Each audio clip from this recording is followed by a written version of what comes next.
E infine, ultima ma non ultima, Carmen Gasparini, Indipendenza Noi Veneto. Buonasera. Carmen Gasparini, Indipendenza Noi Veneto, quindi molto legato all'aspetto dell'autonomia. Però le faccio una domanda di carattere politico. Consenso ampio, Salvini, oltre il 30% rispetto a un 17%, mi pare che era la percentuale delle elezioni politiche. Ma che senso ha mostrare i muscoli così? Che cosa vuole dimostrare secondo lei? Allora, è già al governo, quindi intanto non so in genere queste manifestazioni le fa l'opposizione, no? Fa l'opposizione, protesta, l'ha fatto anche il PD mi pare un paio di mesi fa, protesta contro il governo. Ma che senso ha il governo stesso che si riunisce una marcia su Roma, chiamiamola così, in senso ad litteram, ante litteram? Allora, che loro abbiano un consenso, diciamo, più ampio di quello che è stato il 4 marzo, sicuramente c'è adesso, perché loro se ne sono battuti tantissimo sul tema dell'immigrazione ed è un tema che è molto sentito dagli italiani. Oggi sono rimasta costernata perché non so se sia ancora stata sentita da molti, però in un'intervista oggi a pranzo al TG ho sentito che Salvini diceva che proprio perché siamo in un momento di evoluzione, non tutto quello che è stato stabilito a maggio può essere rispettato e quindi potrebbe tranquillamente essere anche cambiato. Ho letto esatto, sì, è stata una cosa veramente, vuol dire che veramente ciò che stanno facendo, e lo si vede nei fatti, non stanno mantenendo quello che è stato dichiarato e durante la propaganda praticamente elettorale e tanto più nel contratto. Ma quindi Gasparini, secondo lei è cominciata già la campagna elettorale, mi vuol dire?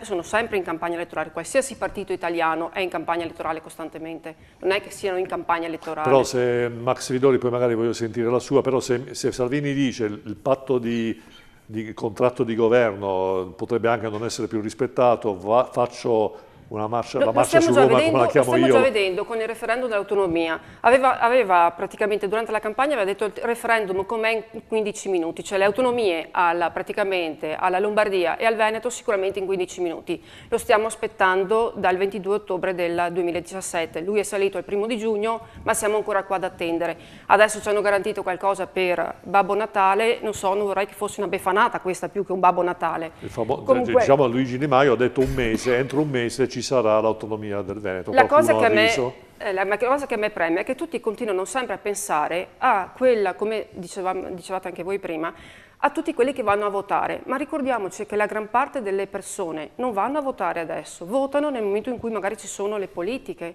o votano magari in qualche realtà, potrebbe essere stata quella referendaria, ma se noi guardiamo i dati che possono essere delle amministrative o da altri, veramente abbiamo dei dati bassissimi, quindi il popolo italiano è scontento di quello che abbiamo al governo, non è assolutamente contento.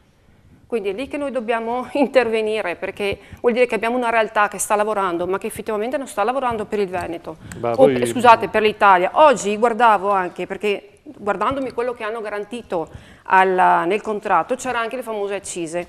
E mi sono accorta di una vocina che sinceramente questa mi era proprio nuova, perché sono una parte delle accise che noi paghiamo nella benzina è praticamente per far fronte all'arrivo di immigrati dopo la crisi libica del 2011. Quindi oltre a dare i 35 euro, a dare tutto quanto, nella benzina abbiamo già incluso anche un'altra piccola percentuale lì. Dove ci avete portato voi fino adesso? Ma allora, no, se noi siamo ridotti in queste condizioni, abbiamo aziende che stanno chiudendo i 31-12. Ma sarà mica responsabilità degli ultimi 2 governi dove siamo adesso?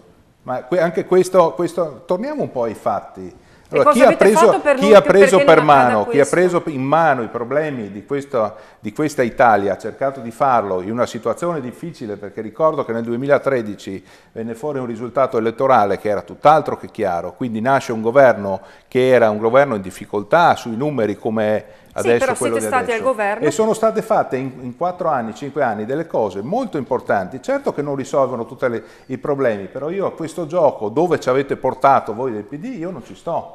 Perché ci dimentichiamo di 30 anni fa. Criticate questo che è su praticamente da 6 mesi e però voi nei 5 precedenti cosa avete fatto perché non accada ciò che sta succedendo adesso? Certo che lo critico, ma lo critico perché vedo che non sta facendo nemmeno il minimo sindacale per cercare di affrontare i problemi. In 6 mesi, voi in 5-10 anni che siete stati su non avete fatto e siamo ridotti a questo? Si rende conto che non è una critica oggettiva, non è una critica costruttiva quella che state facendo, ma è solo di opposizione. nemmeno la sua. Sì, abbiamo i dati non è una critica costruttiva, non è una critica costruttiva. Abbiamo aziende e negozi che chiudono completamente a giugno. Sì, ma questo è dal 2008 che c'è questa situazione, non è che c'è per Renzi. Cioè cerchiamo di avere una memoria a breve termine. La signora. Grazie. Allora, dopo Natale l'autonomia. L'ha detto Luigino Di Maio, quindi dopo tutto a Natale posto. speriamo l'autonomia, ma dopo Natale ci sarà anche un bellissimo appuntamento su cui ci sto lavorando veramente da un po' di tempo, e lo avremo in prima serata proprio qua a Canale Italia, e sarà in TV e sarà proprio per quello che si diceva anche prima, no? La valorizzazione di quello che può essere diciamo, il dare l'autonomia alle regioni, ma anche nel senso proprio di andare a valorizzare quelli che sono i vari popoli, le varie etnie che sono nella nostra bellissima Italia. Bellissimo. E ci sarà appunto questo programma, questa puntata dove andremo proprio a cogliere la diversità nostra, italiana, come fonte di ricchezza e fonte di arricchimento.